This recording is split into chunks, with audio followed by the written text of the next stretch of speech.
could you be addicted to negativity without even realizing it? If you're an empath, you might be drawn to angry news, heated debates, or constantly finding fault with the world around you.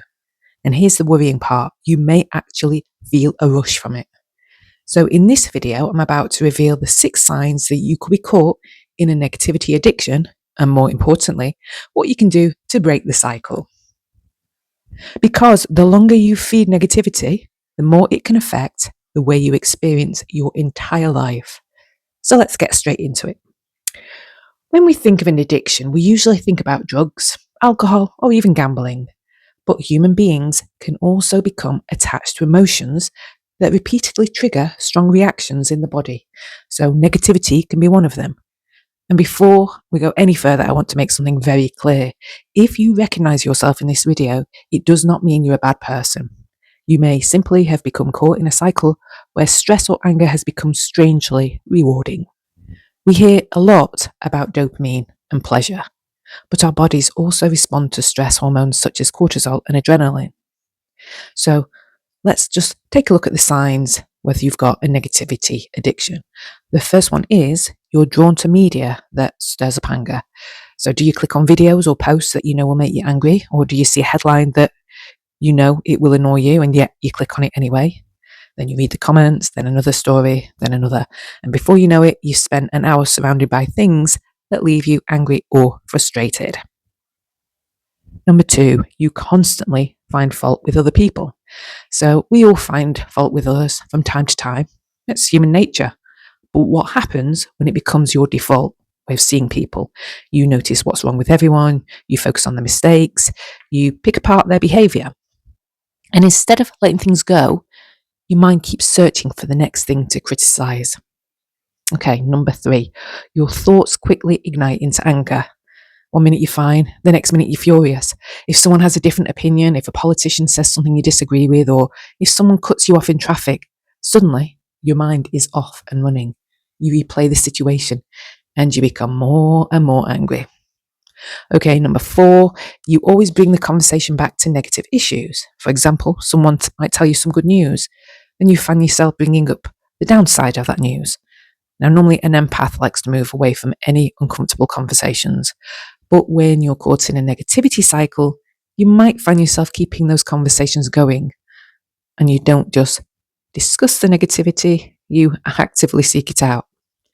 Okay, so number 5, you feel energized when ranting about injustices. This one can be difficult to recognize because sometimes you're angry about something that genuinely matters.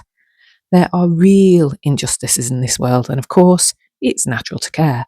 But if you secretly enjoy the rush of being angry, you may have become attached to the feeling itself. Number 6, you secretly enjoy being around people who enjoy dark conversations. Now, this may sound strange, but if you're an empath, you may normally avoid people who are always on the negative because their energy feels, overwhelming. Yet, if you've become caught in a negativity cycle, you might suddenly find those same conversations strangely appealing. You might enjoy gossiping or picking apart the world. You even enjoy talking about everything that's going wrong in it. And before you know it, you find yourself surrounded by people who reinforce the very negativity you're trying to escape. Now, we ask, why do we become addicted to negativity? As I said earlier, recognizing these signs doesn't make you a bad person. But the tricky thing is, as an empath, you may not even realize it's happening, because when you absorb the stress and emotions of the people around you, your own stress response can become activated. And sometimes this happens even when nothing particularly stressful is happening in your own life. Then you lay on social media with all the arguments, outrage or conflict, and suddenly your nervous system is on high alert, releasing stress hormones. The good news is that once you become aware of the pattern, you can start changing it, because awareness is the first step towards breaking unwanted cycles. So what you can do about it, if you suspect you've developed a negativity addiction, the first thing you need to do is become aware of your triggers. So notice what happens in your body when negativity takes hold. So that could be tension in your chest and not in your stomach, or your heart might suddenly start racing. These physical symptoms are your warning signs. And when you notice them, interrupt the pattern immediately. Change your focus. The goal is to interrupt the cycle before your thoughts and emotions gain momentum. Firstly, you can start humming or listening to calming music. Take some slow, controlled breaths.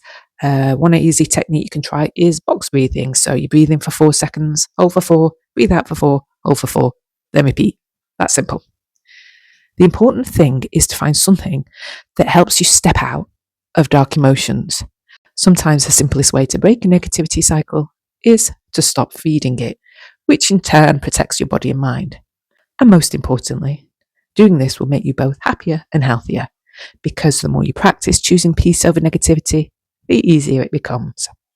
Okay, that's it for me today. Until next time, if you want to hear more about Empath Life and how to make it happier and healthier, subscribe.